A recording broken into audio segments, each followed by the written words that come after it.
In de tuin van het gemeentehuis kon zondag iedereen die het wilde Sinterklaas ontmoeten. En Sint-Nicolaas-Gilde, dat voor Sinterklaas veel organiseert, heeft er dit jaar voor gekozen om van de intocht en de ontmoeting 2 aparte evenementen te maken. Ja, we hebben vorig jaar met corona voor het eerst hier in de binnentuin van het gemeentehuis activiteiten gehad en treffen met Sinterklaas. En dat was super goed bevallen. Alleen vorig jaar was het super druk omdat iedereen meteen naar de intocht meeliep. En dan krijg je mega opstopping. Dus nu hebben we gezegd van nou, het is eigenlijk zo'n leuk evenement aan zich. Dat verdient het eigen podium. En hebben we dat aan de Koopzondag gekoppeld. Ondanks het gure weer hadden de kinderen het naar hun zin. Sinterklaas ook al gezien? Ja. Ja. Ja. Was je ook al met Sinterklaas op de foto geweest? Ja. Ga ik nog doen? Nee. Nee, dat niet. Nee. Gaan jullie met Sinterklaas op de foto? Weet ik nog niet. Ja. Ja? Denk het wel.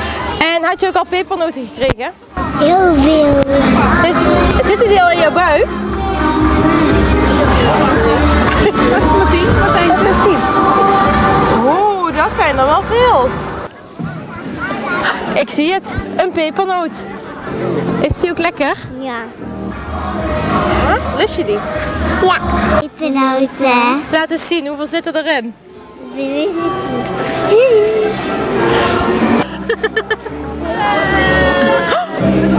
Lekker zeg.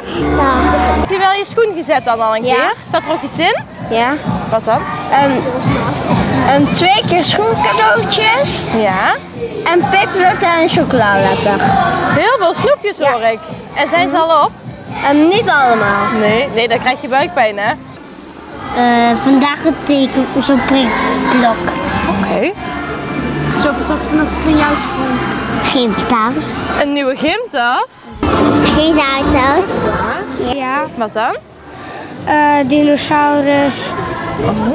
En auto's 4. Oh, hij zou niet vergeten hoor ik. Nee. Sinterklaas, wat vindt u van dit evenement? Nou, het is fantastisch hè. Kijk eens om je heen. Overal blije gezichten. En ook, ja, er hangen pieten in de boom. Er wordt gevoetbald, er wordt gedanst. Dus het is één groot feest. En wat ook het leuk is, nu kan ik ook iedereen even spreken. Hè. Dat vind ik ook wel heel erg fijn. En hoe hebben jullie de intocht dit jaar ervaren? Hartstikke leuk. Blije snoetjes langs de kant. En altijd puntjes die volgend jaar weer anders en beter kunnen. Ja. Ja, dat was ook heel fijn hè. Kijk, we hebben echt een tocht gedaan, omdat we wisten dat we hier vandaag zouden zijn.